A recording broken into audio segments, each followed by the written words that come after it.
আসসালামু আলাইকুম। দুদিন ধরে আমাদের এলাকায় অনেক জোরে জোরে বৃষ্টি হচ্ছে, আর বৃষ্টির জন্য বাসা থেকে বের হওয়াও যাচ্ছে না। তো কি করার, তো বাসায় বসে থেকে থেকে আর ভালোও লাগতেছে না। তো ভাবলাম যে কিছু একটা বানিয়ে খাওয়া যাক। তো বৃষ্টির দিনে অনেকেই খিচুড়ি মাংস তৈরি করে খান, অনেক ভাজা পোড়া তৈরি করে খান। তো আমি আজকে ভাবলাম যে একটা ইউনিকভাবে একটি বৃষ্টির দিনে বসে থেকে খাওয়ার জন্য একটি রেসিপি দেওয়া যাক। তো চলেন আজকে আমার এই রেসিপিটা দেখা যাক। তো প্রথমে আমি 1 কাপ নিয়েছি মসুর ডাল বাটা, আর একটি আলু আমি কুচি কুচি করে কেটে নিয়েছি। তারপরে দিয়েছি আমি একটু ঝাল ঝাল করব বলে 8 থেকে 10টি কাঁচামরিচ কুচি, 1 কাপ দিয়েছি আমি পেঁয়াজ কুচি, আর দিয়েছি হলো ধনিয়ার পাতা কুচি। তো একটি বাটিতে আমি নিয়েছিলাম, তো ওটাতে আর আটতেছিল না, ভরে গেছিলো। তো আমি আরেকটি বাটি হলো চেঞ্জ করছি। তো তারপরে আমি সবগুলো একদম হাত দিয়ে মিশিয়ে নিলাম। মিশানোর পরে আমি দিয়েছি এখানে আদা রসুন বাটা 1 চামচ, 1 চামচ দিয়েছি আমি লবণ, আর দিয়েছি আধা কাপ পরিমাণ বেসন, আর দিয়েছি আমি 1 চামচ পরিমাণ ধনিয়ার গুঁড়া, আর দিয়েছি আমি 2 চামচ পরিমাণ খাবার সোডা দিয়ে আমি সবগুলো হাত দিয়ে এগুলো একদম মিশিয়ে নিলাম। আর এখানে যদি বেসন আরও একটু দেওয়ার প্রয়োজন মনে হয় আপনারা, সেই ক্ষেত্রে আপনারা দিতে পারবেন। যদি দেখেন এটা টাইট হয়ে গেছে তাহলে আর দেওয়ার দরকার নাই। তো আমি ভাবলাম যে আর দেওয়া যাবে না, কারণ আমার এটা অনেকটা টাইট হয়ে গেছিলো। আমি আবারও সবগুলো সুন্দর করে মাখিয়ে একদম সুন্দর করে রেখে দিলাম।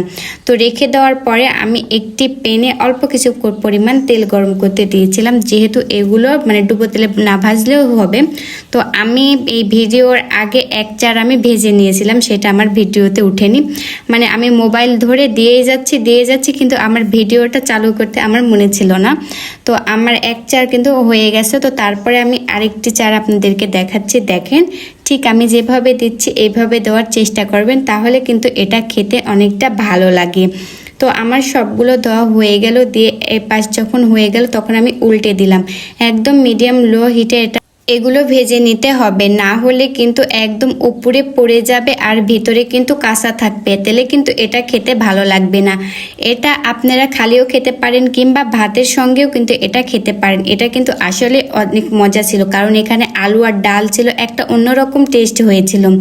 তো তারপরে যখন আমার ওপাশ যখন হয়ে গেল তখন আরেক পাশ আমি উল্টে দিলাম। আমি এরকমভাবে 3 বার করে উল্টে দিয়েছি, তাহলে এটা অনেকটাই ভালো লাগছিল খেতে।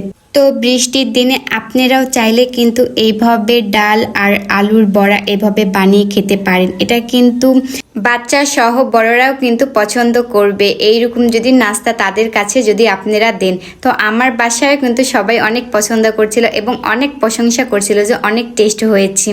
তো আমার যখন মচমচে করে ভাজা যখন হয়ে গেলাম, যখন দেখতে পেলাম যে এগুলো মচমচে হয়ে গেছে, তখন আমি এগুলো উঠিয়ে নিলাম। তো এটা আপনারা সসের সাথে পরিবেশন করেও খেতে পারেন।